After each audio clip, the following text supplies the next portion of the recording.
La Corée du Sud est devenue un modèle du soft poe grâce à la K-pop. Sa voisine et rivale, la Chine, espère en faire autant avec ses propres productions musicales. Dans cette optique, Dance Music Entertainment a récemment noué un partenariat avec Billboard.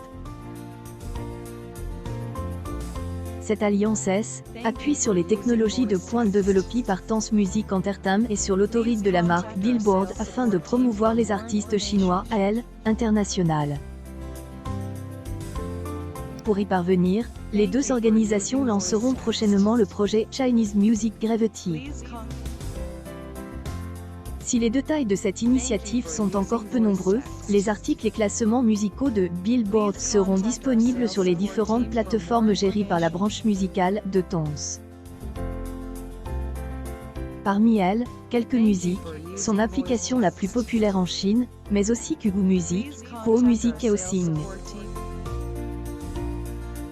TME fournira un contenu de haute qualité aux mélomanes et des services professionnels de pointe à l'industrie musicale chinoise. Notre projet commun permettra à la musique chinoise de classe mondiale d'atteindre une base de fans internationale, a déclaré TC Pan, Vice President du Content Cooperation Department de TME, dans un communiqué. Pour Billboard, ce partenariat stratégique avec TME est occasion de consolider sa présence sur le marché asiatique. Le groupe a lancé en août une édition internationale en mandarin, dans le sillage de Billboard Japan et Billboard Korea. Un choix judicieux étant donné que la Chine est le 6e marché mondial de la musique, selon la Fédération internationale de l'industrie phonographique.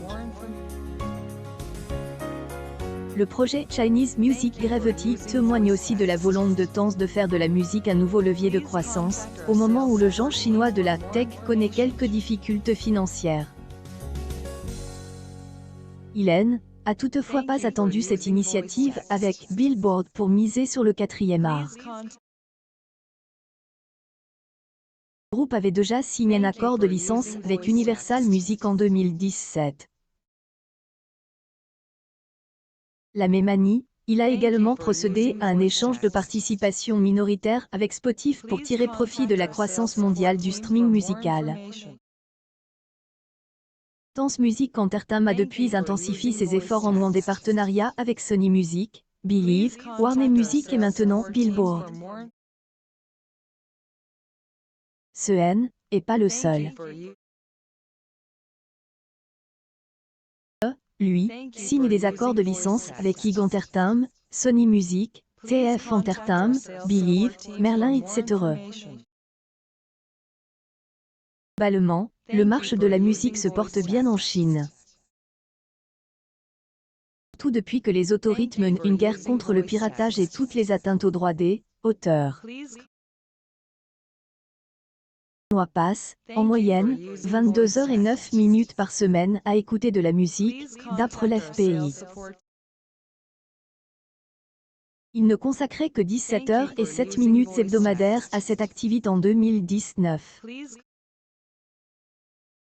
Il reste difficile de les convaincre de mettre la main au porte-monnaie, tant ils ont été habitués au piratage. Change toutefois vite dans Empire du milieu, avec une concentration des acteurs et la volonté de faire émerger des gens du divertissement pour rivaliser avec le soft poe américain.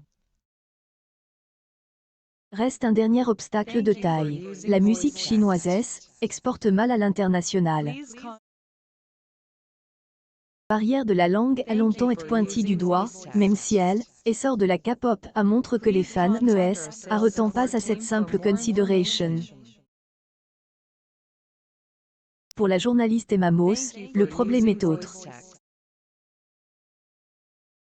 Alors que l'industrie musicale coréenne consacre beaucoup d'argent et de ressources à l'exportation de sa musique, la C-pop s'intéresse d'abord aux gouts musicaux de la Chine. La pop star chinoise la plus populaire de la dernière décennie, Jisoo, est un auteur-compositeur-interprète d'alt rock, dont le style n'a rien à voir avec la synth-pop audacieuse et hyperactive qui fait des vagues à l'étranger, a-t-elle écrit dans le magazine Ident en 2015.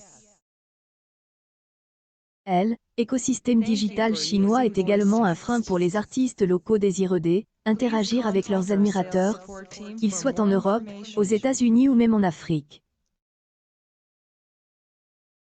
Comme Jeshu, GEM et Jackson Wang ont toutefois réussi à tirer leur épingle du jeu. Autres comme Jason Zhang multiplient les featuring pour se faire connaître hors des frontières de leur pays natal. Malgré tout, la C-pop est encore loin d'être aussi populaire que sa cousine sud-coréenne, la K-pop. À en croire Tense Music Entertainment Billboard, ce est une question de temps.